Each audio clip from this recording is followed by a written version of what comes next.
Assalamualaikum warahmatullahi wabarakatuh. Salam sejahtera untuk kita semua. Pada pertemuan kali ini kita sudah memasuki bab yang kedua, yaitu tentang teks eksplanasi. Ya, sebelum memulai pembelajaran pada hari ini, langkah baiknya kita berdoa terlebih dahulu. Berdoa menurut agama dan keyakinan masing-masing. Berdoa dimulai. Berdoa selesai. Bagaimana kabar kalian semua? Semoga baik-baik saja, selalu jaga kesehatan, dan tentunya tetap menjaga atau menaati protokol kesehatan yang telah ditentukan oleh pemerintah, seperti memakai masker, mencuci tangan dengan sabun, dan lain sebagainya. Ya, pada materi teks eksplanasi ada beberapa KD yang harus kalian kuasai. Yang pertama yaitu KD 3.3, peserta didik mengidentifikasi informasi atau pengetahuan dan urutan kejadian dalam teks eksplanasi lisan dan tulis. Yang kedua yaitu 4.3, mengonstruksi informasi, pengetahuan, dan urutan kejadian dalam teks eksplanasi secara lisan dan tulis. Diharapkan siswa dapat memahami informasi berupa pengetahuan dan urutan kejadian dari yang didengar atau yang dibaca. Peserta didik diharapkan menemukan gagasan umum dan fakta penting dalam teks eksplanasi. Ya, kita mulai.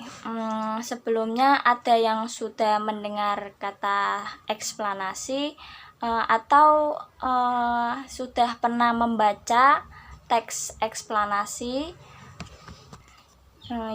Mungkin karena asing, mungkin pada waktu SMP kalian belum pernah belajar tentang eksplanasi. Jadi kata arti dalam bahasa Inggris explain, yang artinya yaitu menerangkan atau menjelaskan. Yang kedua yaitu explanation, yang artinya keterangan atau penjelasan.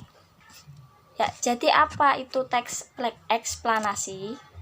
Ya, teks eksplanasi yaitu teks yang berisi tentang proses mengapa dan bagaimana suatu peristiwa alam, ilmu pengetahuan, sosial, dan lainnya bisa terjadi, beserta sebab dan akibatnya.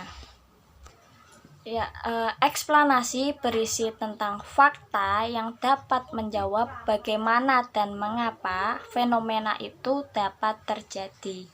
Jadi bisa dipahami ya, eksplanasi itu menjelaskan, menjawab tentang bagaimana suatu peristiwa itu terjadi, mengapa peristiwa itu bisa terjadi. Nah, contohnya kalian lihat gambar di atas, merupakan gambar fenomena alam berupa banjir.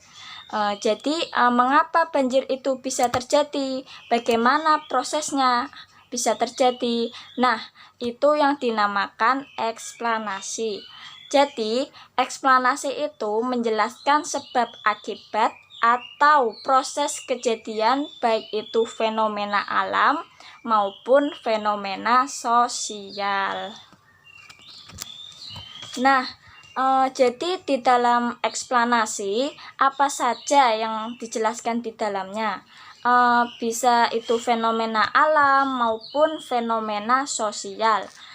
Fenomena alam contohnya apa di sini? Ayo, contohnya yaitu terjadinya pelangi, ada gerhana matahari cincin, ada gunung meletus.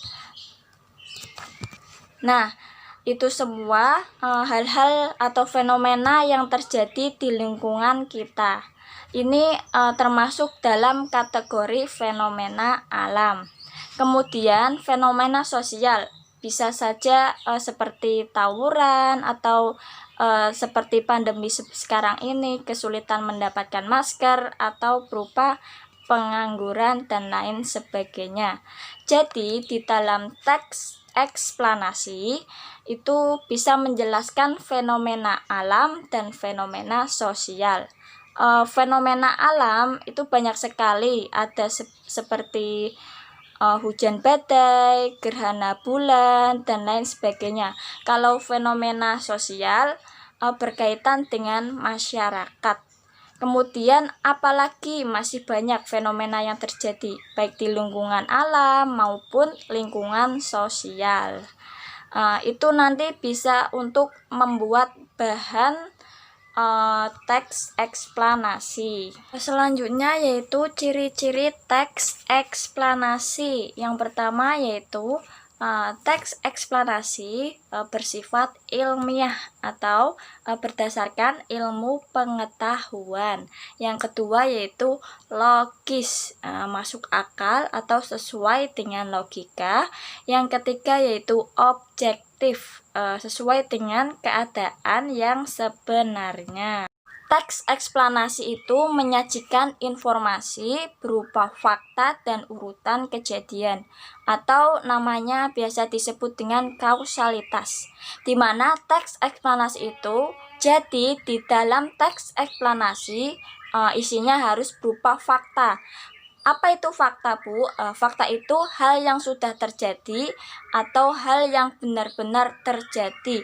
Yang kedua yaitu urutan kejadian.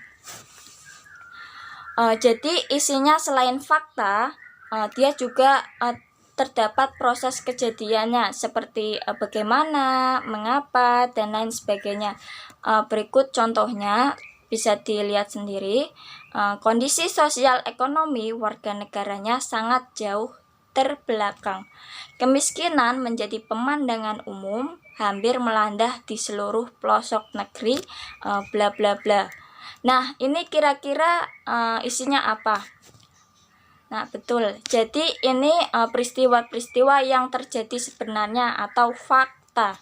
Nah, kemudian ini urutan kejadian. Bisa dibaca sendiri. Kalau memang sudah terkena anemia, jenis-jenis asupan alamiah seperti dari makanan sudah tak praktis lagi, bla bla bla. Urutan kejadian, proses penyembuhan penyakit anemia.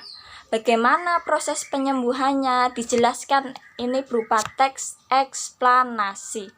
Kalian bisa membacanya sendiri, berarti Ibu tegaskan lagi, teks eksplanasi itu isinya fakta dan urutan kejadian atau proses kejadiannya. Itu gagasan umum dan fakta penting.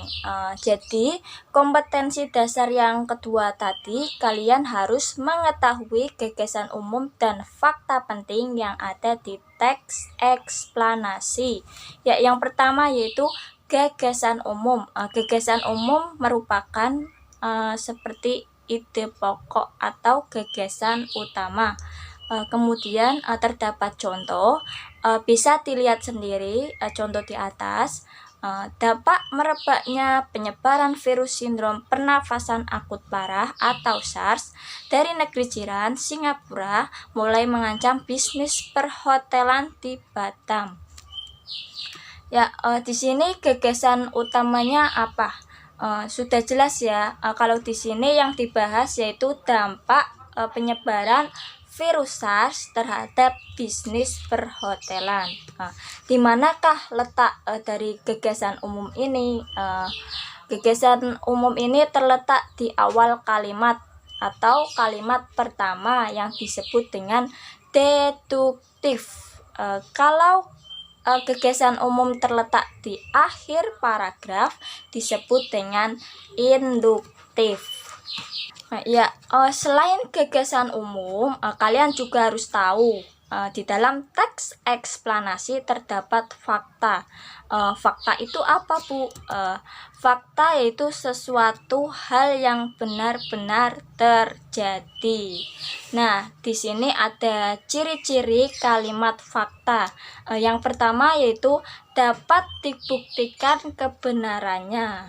Yang kedua, berisi data-data yang sifatnya kuantitatif atau berupa angka, dan data yang bersifat kualitatif atau berupa pernyataan. Ya, yang selanjutnya yaitu mempunyai data akurat baik waktu, tanggal, dan tempat peristiwa.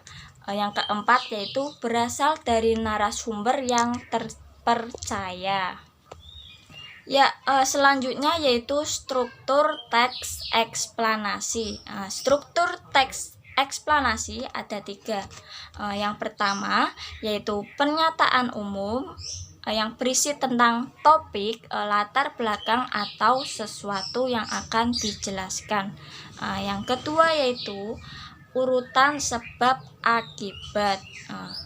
Urutan sebab akibat berisi tentang perincian atau proses terjadinya fenomena tersebut yang menyangkut akibat dan dampak yang ditimbulkan. Ya, yang terakhir yaitu interpretasi. Interpretasi berisi tentang kesimpulan atau tanggapan dari penulis dalam menyikapi fenomena yang terjadi. Dan yang terakhir yaitu contoh dari pernyataan umum, urutan sebab akibat, dan interpretasi. Nah, bisa dilihat contoh pernyataan umum di sini yaitu berita hoax adalah fenomena sosial yang sudah berada dalam tahap memprihatinkan. Nah, di sini pernyataan umumnya berisi tentang definisi. Nah, selanjutnya urutan sebab akibat bisa dilihat sendiri. Dan yang terakhir yaitu interpretasi. Bisa dibaca, sebagai warganet yang budiman sudah seharusnya kita lebih bijak dalam menerima informasi. Ya, interpretasi di sini berisi tentang tanggapan penulis. Sudah selesai materi untuk pertemuan pada hari ini. Jadi apa saja yang sudah kita pelajari hari ini? Kita sudah membahas tentang teks eksplanasi. Intinya teks eksplanasi itu menjelaskan tentang proses terjadinya suatu fenomena, baik itu fenomena alam maupun fenomena sosial. Nah, tadi juga sudah dibahas mengenai ciri-ciri teks eksplanasi, yaitu ilmiah, logis, dan objektif. Tadi juga sudah dibahas tentang struktur yang ada di teks eksplanasi, seperti pernyataan umum, sebab akibat, dan interpretasi. Ya, sudah selesai untuk materi pertemuan pada hari ini. Apabila ada yang ditanyakan, silakan kalian menuliskan di kolom komentar atau bisa personal chat lewat WhatsApp pada Ibu. Semoga ilmu yang Ibu sampaikan bermanfaat.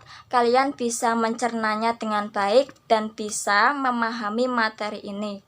Sebelum ditutup, alangkah baiknya kita mengucap hamdalah terlebih dahulu.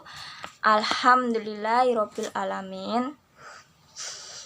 Ya, Ibu akhiri, sampai jumpa di pertemuan selanjutnya.